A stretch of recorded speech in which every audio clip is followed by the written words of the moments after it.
let's say someone's listening who they've just always been in a relationship and they're kind of on the first, like they're an adult, but this is the first time they're on their own. How does someone start doing things on their own and feeling okay about it? Our first snippet dives into that daunting feeling when you're alone for the first time in years. Maybe you got out of a marriage or a long-term relationship and suddenly you're facing day-to-day life solo. It can be overwhelming, especially for men used to having a partner handle certain tasks or provide that sense of companionship. Let's see one viewer's take on this. The video's emphasis on distinguishing between alone and lonely is vital. Solitude can be a choice, a period of self-discovery. This comment sums it up perfectly. Being alone doesn't always mean being lonely. Men, don't confuse solitude with social failure. Sometimes it's an opportunity for self-improvement, learning to cook, handle finances, or explore new hobbies. Let's check the next snippet from the same video clip. I remind people that you do errands by yourself all the time, probably, I'm guessing, or a lot of the time. You probably commute to work by yourself. There's so many things that you already have done by yourself so you already know how to do this in a lot of ways.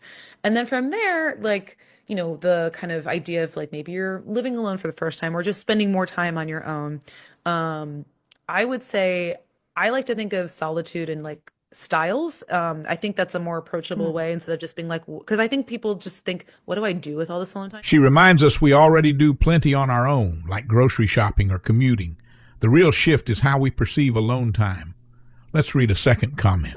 We need to reframe alone time from a negative to a neutral, even positive experience. Absolutely. Men especially may feel pressure to constantly be in a relationship or have a wingman, but reframing alone time as a space for personal growth can help. Learn a new skill, hit the gym, or just relax without judgment. Let's see the third snippet from this video. I stole the Pomodoro method, which is a great technique for studying, where you set a timer for 20, 25 minutes, do something absorbing, and then you take a break for 5 minutes. And that's just to help build up your reserve. So it's like for me, like whenever I had to write and I was like, I really don't want to write, I would be like, okay, I can do it for 20 minutes though, right? Like, and then the idea is that you find the flow enough that you don't really want to take the break. This snippet is about practical tactics. The Pomodoro technique is usually for productivity, but it's brilliant for shifting your focus away from loneliness. Set a short block of time to engage in a new hobby, gardening, cooking, anything that absorbs you. Let's hear one more comment on this. We're conditioned to see solitude as a social failure, but it's really just a different form of existence. Yes, that's the mindset shift. Spending time alone doesn't mean you're a loser. It means you're discovering independence. Gentlemen, you can use solitude to sharpen your skills or rest your mind. It's a tool, not a punishment. Now on to the next video clip, which tackles breakups and our physiological reaction to heartbreak. You are not crazy for feeling out of control and a complete loss of self after a breakup. Here's why. Research shows that our nervous system soothes in the very presence of our loved ones. So what does that mean exactly? It means that our heart rate lowers. It means that our sleep deepens. It means that we can tolerate stressful situations much easier when we're with somebody that we have become attached to. And even if the attachment is a little bit toxic in dynamic, we have still associated a sense of belonging and safety with that person. So what this means is that when we're together, all the feel-good hormones are flowing, the serotonin is up, we're feeling good about life. So what do you think happens in the absence of that person? The complete opposite happens. The perceived sense of safety that we have is at threat because this person is missing. These abrupt chemical changes to the body and the brain, they leave your nervous system on threat. In script number 2, the speaker highlights the real physical addiction we have to a partner's presence. When men lose that partner, our bodies literally react with stress and craving. Let's see a viewer's comment. Thank you. I just deleted my text to him. I really want to be strong. Focusing on just me helps my pain a bit. I just need to remember that duh. She's celebrating a small win, deleting that impulsive text. For men, the same logic applies. Break the addiction cycle by resisting the urge to reach out, even if it's tough. Keep your focus on self-care or something constructive. Let's jump to the next snippet. The perceived sense of safety that we have is at threat because this person is missing. These abrupt chemical changes to the body and the brain, they leave your nervous system on threat. So all the chaos, all of the anxiety, all of these very real cravings to pick up the phone, to get your answers, to have your voice heard, these are real, and this addiction is real. But you're human and you can get through this. She's basically saying heartbreak triggers a fight or flight response. It's not just in your head. Men often feel they have to tough it out, but acknowledging that your nervous system is freaking out can help you address it. Let's read 2 more comments. I just said I don't want to sleep. I just cried myself down. I can't get myself to do anything. I need this on repeat. Trying to be friends, but it isn't easy, even though I know it was toxic. These raw confessions illustrate that heartbreak can paralyze you. Loss of sleep, feeling stuck, or attempting to remain friends with a toxic ex. Men, you've got to recognize your own mental well-being. If a friendship with your ex prolongs the pain, reconsider that path. Let's see the 3rd snippet. If you keep going back and you keep revisiting that person, the addiction won't go away because you're fueling that cycle. However, if during the times when your nervous system is on threat, you learn to self-soothe or you co-regulate with friends or a therapist, family, then over time that attachment will lessen to that person. This final snippet underscores that repeated contact is like feeding an addiction. The best move is to cut ties or drastically reduce contact while building new support systems, like close friends, therapy, or even online support groups. Let's hear 1 more comment. I could really, really, really do with your help and advice right now before I do something stupid, X. That desperation is common, and it reminds men not to act impulsively. No drunken calls or social media stalking. Instead, channel that energy into healthy coping strategies. Journaling, exercise, or talking to a mentor. Now let's move on to the last video clip dealing with aftershocks of a breakup. If you lose a person to death, you then suddenly somebody sees a parallel is somebody sees you in the grocery store and says, "Well, how's Bob?" And Bob died, but they don't know.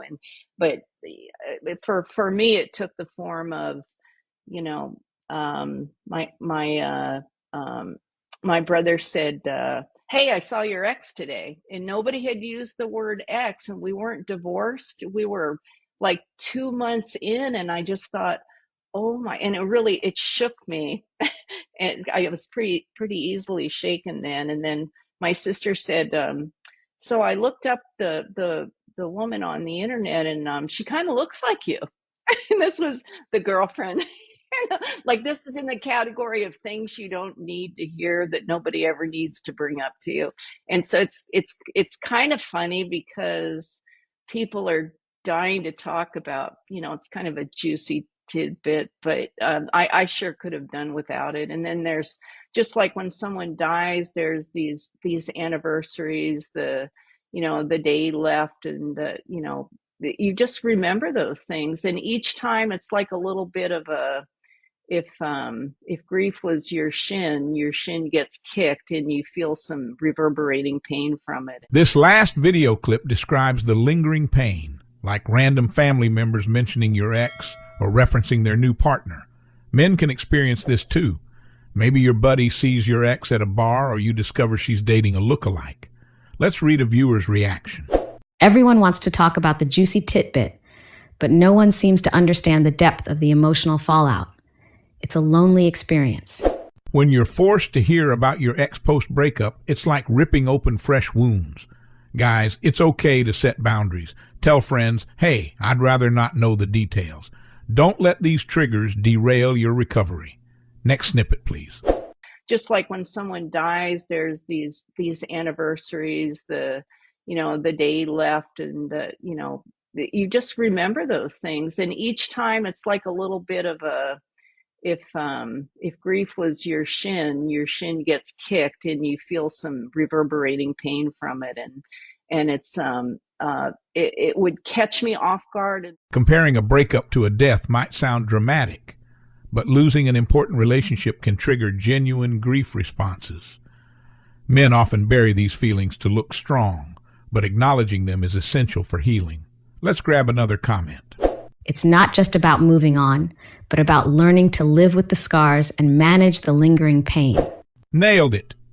Healing doesn't mean forgetting or never hurting again. It means gradually reducing the emotional sting and learning new coping skills. Let's move to the third snippet. The thing I noticed was I might be off balance for one of those for a week or 3 days or a week. And then later I'd notice, well, now I actually know how to do this, where I'd say, okay, that has shaken me, but I think I can regain my balance overnight. The thing I noticed was This snippet highlights progress. In the beginning, triggers might knock you down for days. Over time, you bounce back faster. Men, track your progress. If you handle a painful memory better than last month, that's victory. One more comment, please. It's not just about moving on, but about learning to live with the scars and manage the lingering pain. That's actually the same sentiment repeated, emphasizing it's about carrying those scars in a healthier way. Gentlemen, it's okay to be scarred. Scars show resilience. Just keep forging ahead with each new step in your journey.